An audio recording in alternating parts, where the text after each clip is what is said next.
Hey, in this video you're going to see me fitting the SB45 chains, chain tensioning and also lubricating the chains. The actual job takes about 15 minutes all up, but I really wanted to show what it's like the first time and at the same time give as many tips as I possibly can. For the eagle-eye guys, you'll have noticed there's a few parts on the mower in the video that haven't actually been videoed yet, but they're coming real soon. I wasn't happy with the way I had the camera angles in the first chain videos, so I redid them. I've included a little Easter egg with a sneak preview of one of the special parts on the mower, which you can see there. Yeah, you'll see that video coming up soon too. Oh mate, it's as cold as a polar bear's little toe here, I've got to tell you. Video's coming up, enjoy.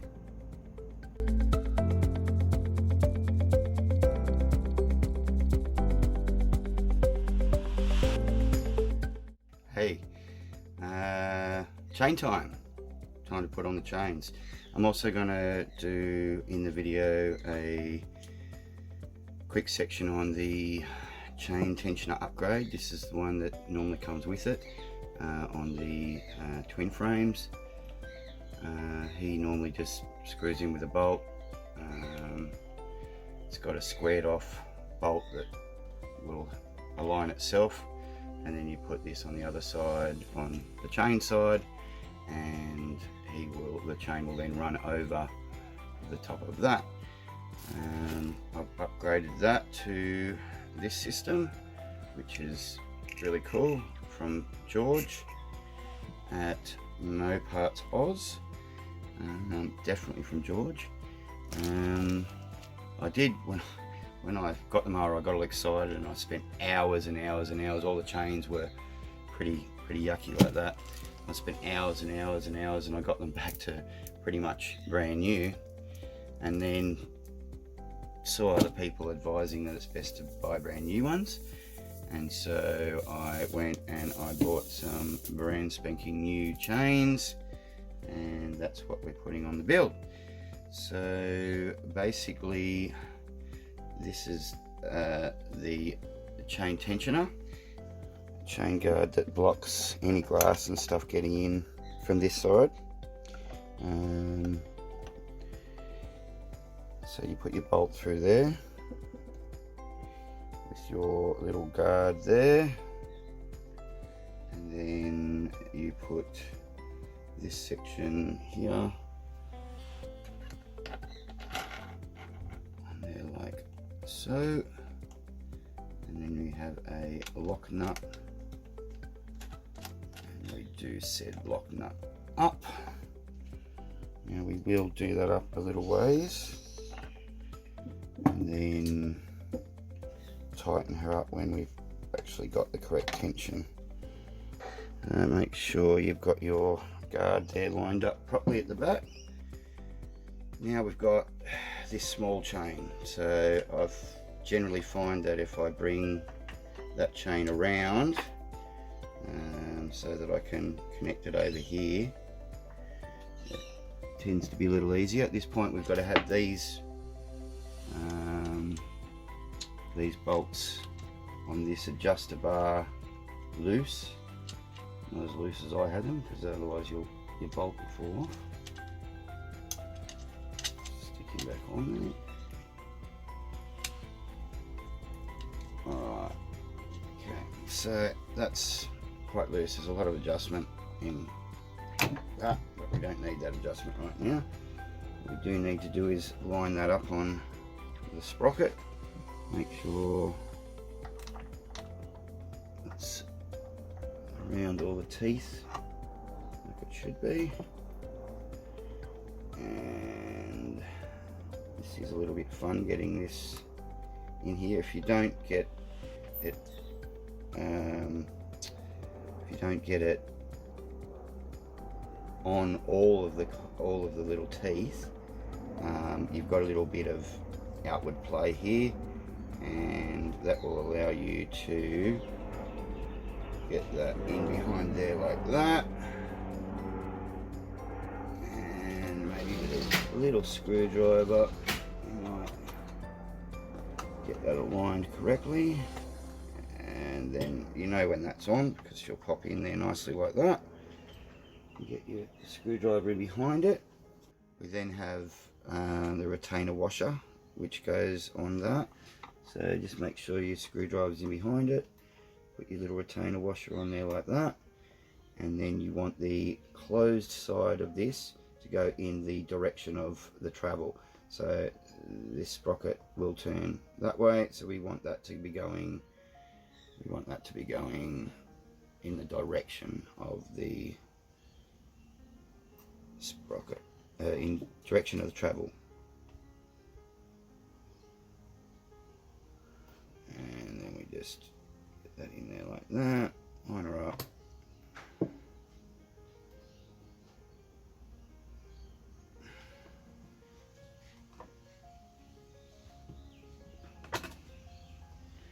And push it on.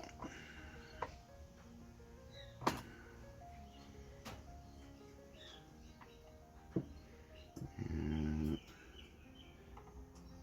another job that would be great with another set of hands.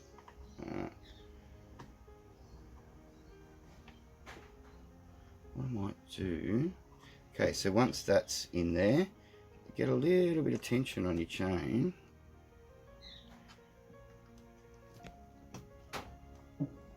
Because it'll do us justice. Like that. And just finger tighten that up a little bit. And now these pins aren't going to want to be falling behind constantly. And so our retainer washer goes on here.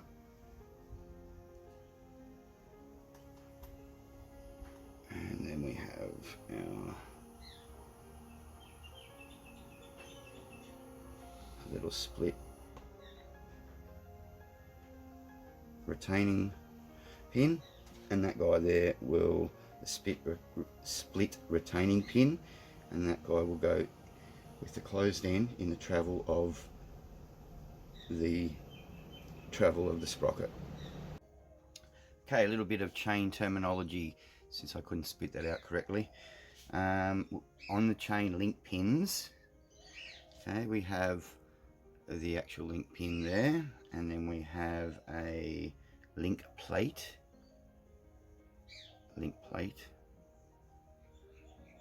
that will go over those two pins, and then we have a spring clip. I call it retaining washer, can call it a retaining spring clip, and that guy goes on and then gets pushed over. On the odd occasion your chains might be a bit short, and then you will require a little extra link, which comes with the link and a pin and a little split pin to hold that in place. There's another great video that Loveline did on that exact extra little pin that was needed. And that, my friends, is terminology of a chain link. Once you've got that pin through, you put on your little retaining washer, your little retaining clip, and you put that retaining clip in the direction of the travel. So sprocket's going that way, so you want to put it closed side in that direction, and then making sure you've pushed that, you're pushing that from behind so the pins are all the way out. Pop that in just like that. Now that's that chain on. We might just loosen this off again now and take that back down a little tiny bit. Okay, now this guy here is the next one I'm going to put on, which is chain that goes from this sprocket down this sprocket. Probably a good little tip here is to not have your clutch on at this point, because the clutch is going to just want to pull this sprocket up, which is going to make it really tight. So place this in here like so, back a bit, over the tensioner, and right there. So now we want to put in our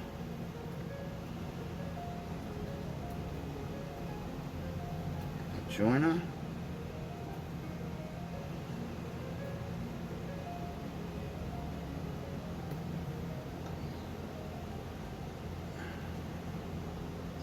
It's a little bit fiddly, but don't want to.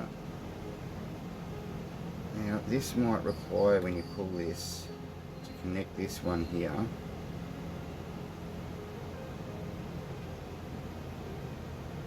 you might require this PTO shaft to just be pulled up a little bit in order to give you that little bit of extra space that you need to connect that. You hit that, and then we put our little retaining washer on, and then again, this guy needs to be going closed side in the direction of the travel.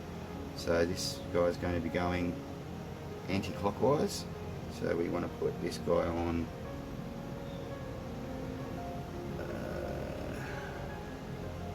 just like that.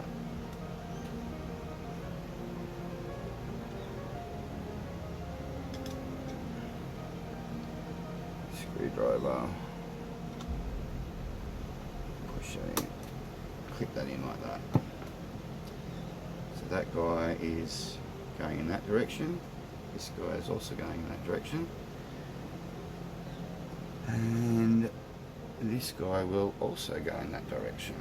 So here's the third one. It's probably the easiest. So put him around the sprockets,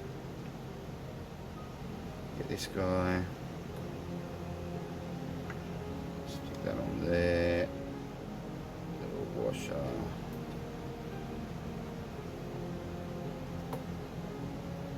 and the clip.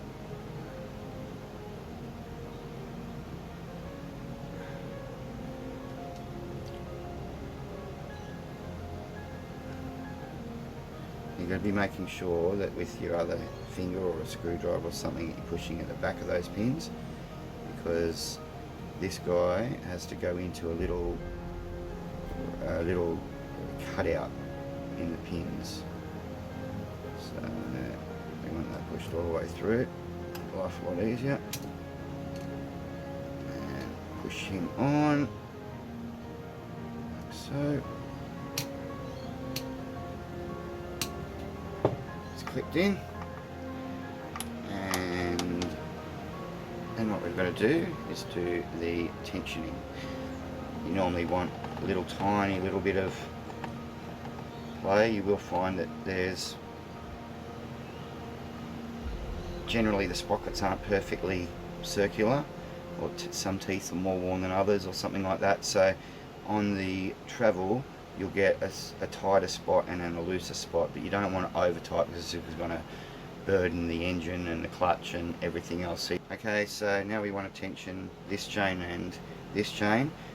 In the Bible there's a really cool little section showing you how to do it, a little diagram showing that we point up in a diagonal, we get it up in a diagonal position. Now you'll find that if you pull it up this way, it'll tension this chain here, like so. And if you pull it up at the same time, then you'll get tension on this chain. So I'm just going to lock that off a little bit and check. That's locked off there. Okay, that guy's great. This guy's great. This guy is still a bit loose. So that means that I want to go up that way a little tiny bit more. As I said, I don't really want it to drop at all. So I'm going to support it underneath and loosen that off ever so slightly so I can get a bit of movement in it. And I'm going to pull this chain out. much as I can and try and lock that back in. Okay. So, now, that's still great. This is still great. You'll find that if this chain here is too loose, which actually it is too loose, that's loosened off now.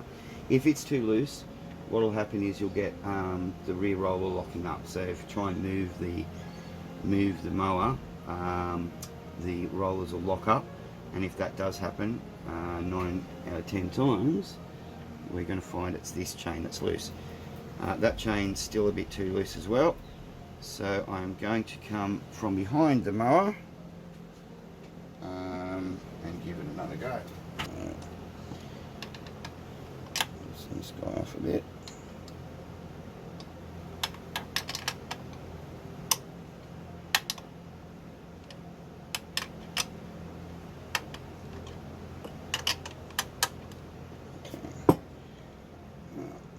Pull him up for the bottom one and out for this guy.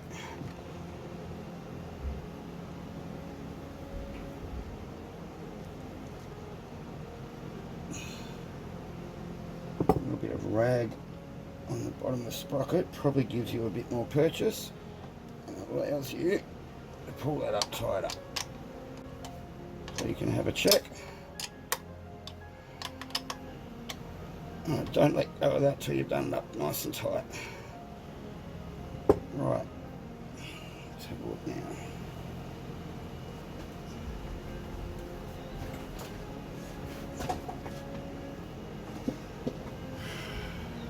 Okay, happy with that, or not super happy with that? But I am super happy with that back one. So I'm back to where we were before. Loosen this guy off.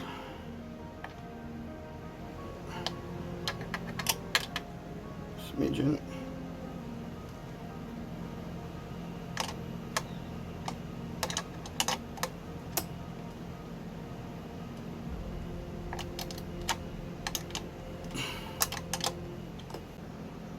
Okay, so grab a cloth, pull this up with all your might, up and backwards.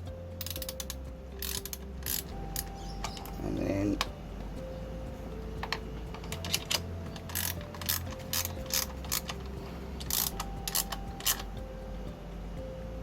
that's better.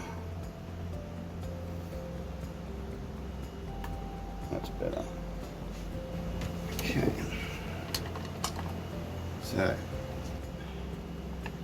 they're all spot on now. And that there is the chain install. We'll finish off the rest of the install, and then we'll do a last check on those and maybe a readjustment of those chains. All we've got to do now is lubricate them, and that will be chains finished. Okay, so what I'm going to do, I'm going to now lube the chains.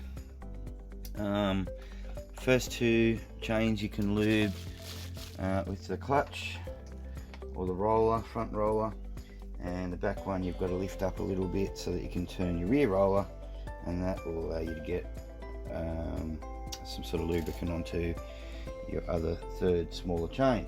Now I've got a recipe for a chain lube off YouTube, and I have made that up. It's basically got candle wax and stuff on it, in it, a couple of different products. So I'm just going to give that a bit of a mix up there. It is quite a thick mixture. But I find it works quite nicely on the chains. You can literally put it in a pan and oil this into your chains. Chains aren't already on. I might chains are on now, so I'm just going to get some of that into my cloth here. Bit of a rag. I'm going to get it underneath here like this, and I am going to simply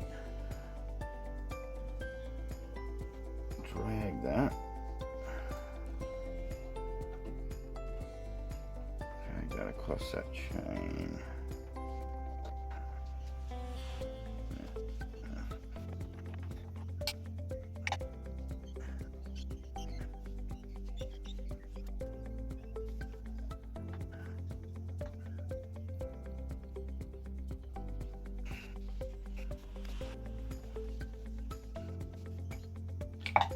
I'm just going to continue to do this all the way through both of these chains, and then I'm going to get a helper to come and hold it up at the back, and I'll be turning the rear rollers while I'm administering or putting on the lube.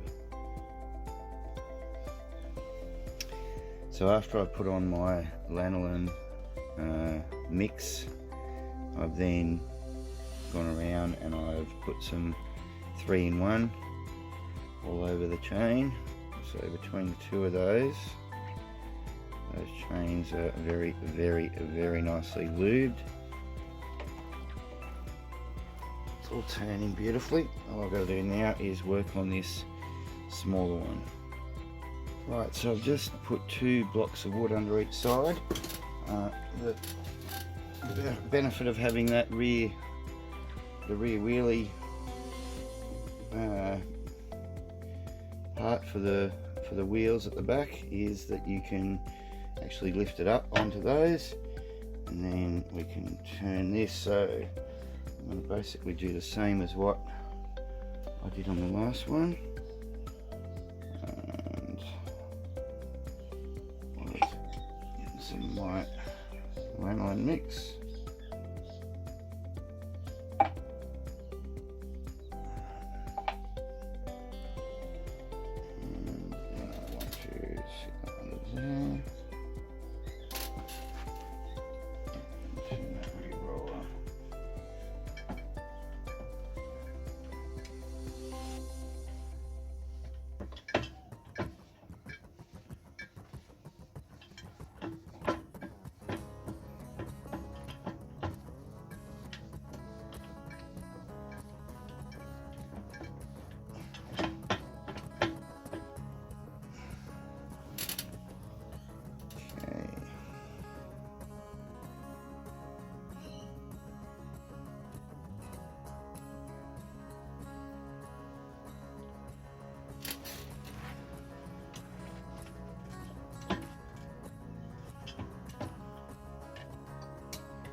And that's about it. So now that is really so much nicer. All those chains have got lube on them, everything's running nice and free, and yeah, really happy with that.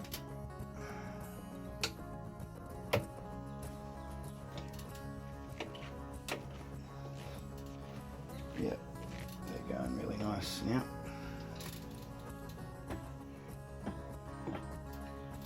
Alright, that's the chains lubed.